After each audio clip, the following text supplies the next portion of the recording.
Jangan lupa subscribe YouTube channel Metro TV News dan jangan lupa nyalakan notifikasinya.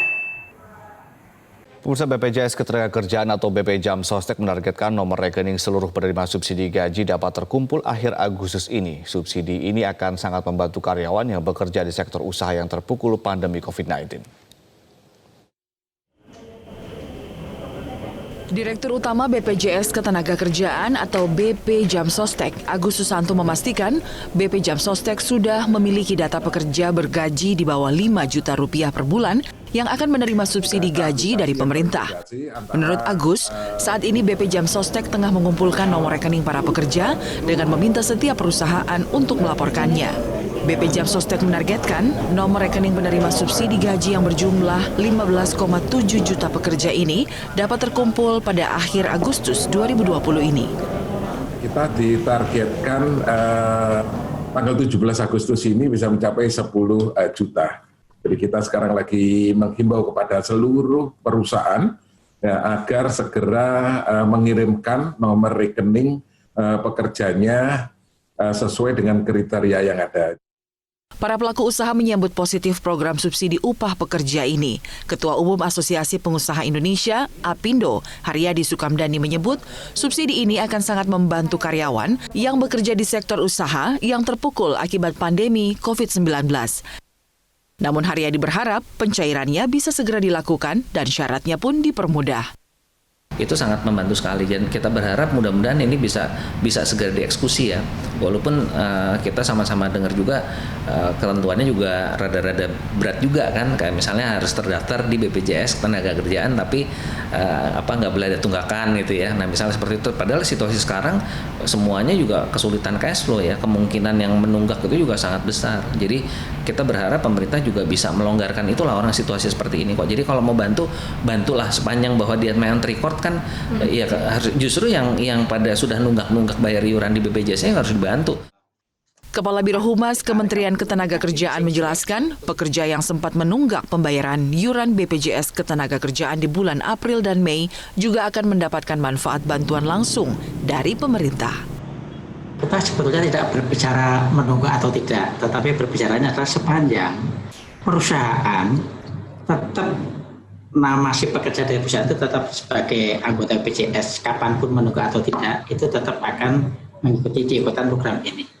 Nah, pekerja ini adalah yang terhitung, kita menghitungnya dari sampai dengan tanggal akhir Juni 2020 ini, atau 30 Juni ke bawah, ke belakang, itu yang masih akan dikombin sehingga menjadi program ini. Tapi kalau mereka sudah 1 Juli baru mendaftar tidak bisa ikut program ini. Saat ini Kementerian Ketenagakerjaan sedang menyelesaikan payung hukum subsidi gaji dan pencairan subsidi ditargetkan pada bulan September 2020. Bantuan langsung tunai pekerja rencananya akan diberikan selama 4 bulan dalam 2 tahap dengan total bantuan sebesar 2,4 juta rupiah. Para penerima bantuan harus menerima sejumlah persyaratan, di antaranya terdaftar sebagai peserta aktif BPJS Ketenagakerjaan dengan iuran di bawah Rp150.000 per bulan, memiliki rekening aktif dan tidak termasuk dalam penerima kartu prakerja. Dari Jakarta, Mercy Wijaya, Gideon Sinaga, Metro TV. Lalu seperti apakah syarat dan mekanisme dalam penyaluran bantuan kepada karyawan swasta dengan gaji di bawah 5 juta rupiah? Sudah bergabung melalui Zoom Direktur Jaminan Sosial Tenaga Kerja Kementerian Tenaga Kerja Retno Pratiwi. Selamat pagi Bu Retno. Pagi Mas. Pagi. Baik, saya ingin mengawali dengan informasi atau konfirmasi dari pihak Kementerian Tenaga Kerja untuk data apakah ini 13,8 juta karyawan atau 15 juta karyawan yang menjadi target untuk mendapatkan bantuan ini? Iya, memang ini kan hasil dari rapat ya dengan tim Satgas dan waktu itu ya. Jadi semula memang 13, sekian, tetapi setelah dicermati kembali, kemudian diperhitungkan kembali gitu, dan sekarang menjadi 15,7 itu. Jadi sekarang posisinya ada di target kami maksimal adalah 15,7 gitu. Baik. Jadi targetnya adalah 15,7 juta karyawan swasta yang akan mendapatkan bantuan ini, begitu ya? Iya, maksimal. Ya. Sudah berapa yang rekeningnya telah diverifikasi oleh Jam Sostek atau BPJS Ketenagakerjaan dan sekarang dalam proses atau tahap apa, Bu? Iya, terkait dengan data, ini artinya data ya. Data itu semuanya ada di yang menyiapkan itu dari BPJS Ketenagakerjaan.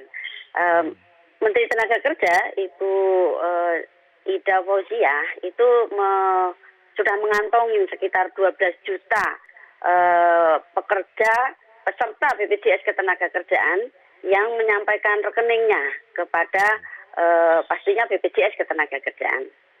Baik, artinya sisa masih ada 3 juta rekening yang sedang diverifikasi prosesnya hingga akhir Agustus 2020, betul begitu ya, Bu ya? Iya, demikian. Karena kenapa demikian? Karena kan nanti pemberiannya akan dilakukan secara bertahap. Secara bertahap. Artinya tidak secara serempak 15,7 juta ini sesuai target diberikan secara serempak begitu ya. Artinya ada tahapan-tahapan, ada gelombang pertama, gelombang kedua begitu? Ya, bisa menjadi begitu. Jadi tahap ini ada 2 ya. Yang pertama pemberiannya itu 2 kali. Jadi kalau misalnya satu rekening itu 2 kali. Tahap pertama dia akan mendapatkan 1,2 karena kan per bulannya itu 600.000 ya. Jadi tahap pertama itu adalah 1,2, kemudian tahap berikutnya itu 1,2 kembali. Kemudian itu diberikannya, jadi pengajuannya kita itu nanti data yang masuk berapa itu kemudian kita berikan kepada mereka, kita transfer uangnya kepada peserta yang sudah memenuhi persyaratan sebagaimana diatur di dalam peraturan yang saat ini sudah ditetapkan oleh Menteri Tenaga Kerja. Baik, syaratnya Ibu mungkin bisa dijelaskan kepada saat ini mungkin banyak karyawan yang juga sedang harap-harap cemas apakah saya mendapatkan atau tidak begitu ya bantuan ini. Ini syaratnya selain dia tentunya sebagai peserta BPJS Ketenagakerjaan, apakah ada syarat-syarat spesifik yang memang harus dicermati nih oleh para karyawan? Iya, memang ini harus dicermati sekali oleh pekerja ya, oleh karyawan. Yang pertama dia itu harus warga negara Indonesia, pastinya dibuktikan dengan NIK-nya.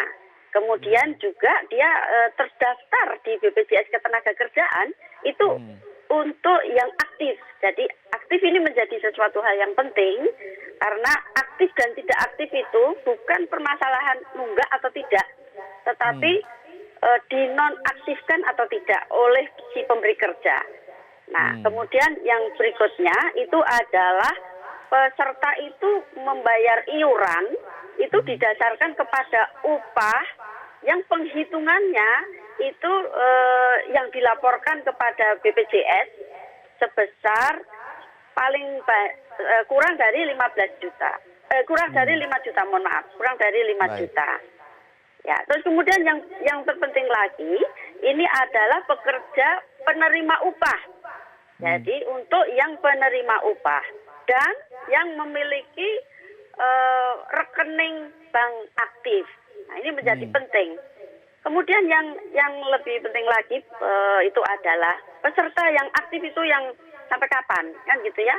Nah, jadi data nanti itu akan kita dapatkan dari BPJS itu bagi peserta yang dia itu pada saat bulan Juni, berarti tanggal 30 Juni, akhir Juni itu dia masih menjadi peserta aktifnya gitu.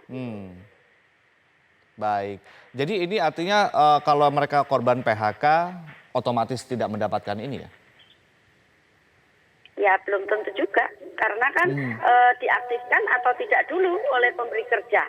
Kalau oleh pemberi kerja begitu di PHK kemudian langsung dinonaktifkan, ya pastinya dia tidak mendapatkan.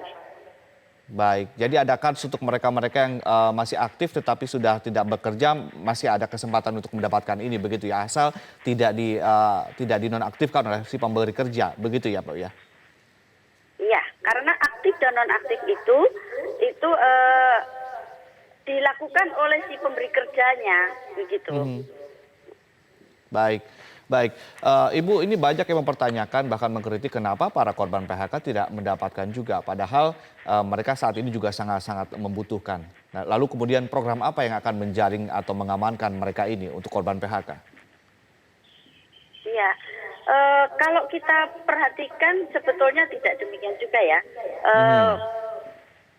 Pada saat itu kita kan pernah ada beberapa program. Jadi sebetulnya program subsidi upah ini hanya salah satu program yang diluncurkan oleh pemerintah dengan segmen bagi pekerja penerima upah.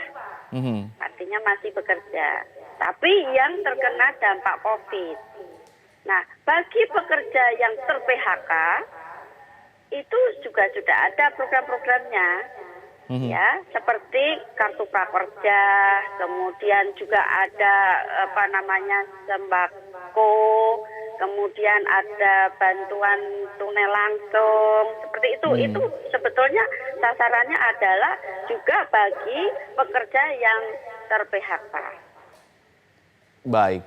Ibu, ini kan targetnya sampai Desember 2020 dengan katakanlah ada pelindungan dana 600.000 per bulan untuk mereka-mereka ini. Apa tujuannya dan apa visi besarnya sih Bu? Dan berapa kontribusinya terhadap daya ungkit ekonomi yang saat ini tentunya sedang sangat menjadi sorotan begitu Bu? Ya, sebetulnya program ini untuk selain mempertahankan ketahanan pekerja yang terkena dampak COVID itu juga sebagai salah satu sarana agar ekonomi ini segera bergerak pastinya ya, karena dengan pekerja yang dia akan mampu untuk mempertahankan daya beli mereka itu juga berdampak kepada perekonomian ini akan tetap berjalan gitu. Baik. Nah, seberapa itu, nah itu pastinya akan kita lihat juga nanti seberapa besar kontribusi dari pekerja yang nantinya akan mendapatkan subsidi ini, kira-kira seperti itu. Baik. Ibu Retno, ini kami mendapatkan informasi bahwa katanya diperkirakan ada 1,1 juta calon penerima yang terancam akan dicoret sebagai penerima bantuan. Mohon konfirmasinya apakah betul dan jika betul apa penyebabnya Ibu? Iya, kalau sekali lagi kami sampaikan, kalau data itu kami nanti akan terima dari BPJS. Baik. Ya, sepanjang itu tidak memenuhi persyaratan, maka itu sangat memungkinkan untuk dianulir dari data tersebut, gitu. Jadi itu salah satu mungkin karena tidak memenuhi persyaratan. Nah, itu salah satunya, begitu. Baik, syarat-syarat yang tadi sudah Ibu jelaskan di awal begitu ya. Baik, Bu Retno, soal prinsip tepat sasaran, tepat jumlah, tepat waktu. Seberapa valid dan terpercayakah data yang terhimpun di PP Jam Sostek? Mengingat kalau kita lihat kan data-data bantuan yang lain dan juga data-data bantuan dalam bentuk yang lain dari program-program yang lain juga banyak yang kemudian dikritik karena datanya tidak valid lah, tidak tepat sasaran. Nah, bagaimana kemudian Kementerian Tenaga menjawab ini? Iya, ini mungkin menjadi salah satu alasan kenapa peserta BPJS yang menjadi sasaran kita. Yang pertama, data yang akuntabel, yang akurat, itu saat ini terkait dengan pekerja ini adalah peserta BPJS yang saat ini ada di dalam sistem yang ada di dalam BPJS itu sendiri. Nah, jadi harapan kami nanti karena di data tersebut itu sudah kelihatan berapa iuran ini kan pastinya besarannya akan dihitung berdasarkan upahnya.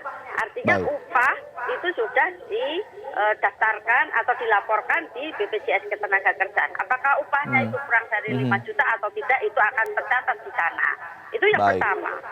Kemudian yang kedua, program ini sebetulnya juga untuk memberikan reward bagi peserta ataupun kepada pemberi kerja, bahwa kalau kita patuh itu menjadi sesuatu hal yang perlu untuk diperhatikan.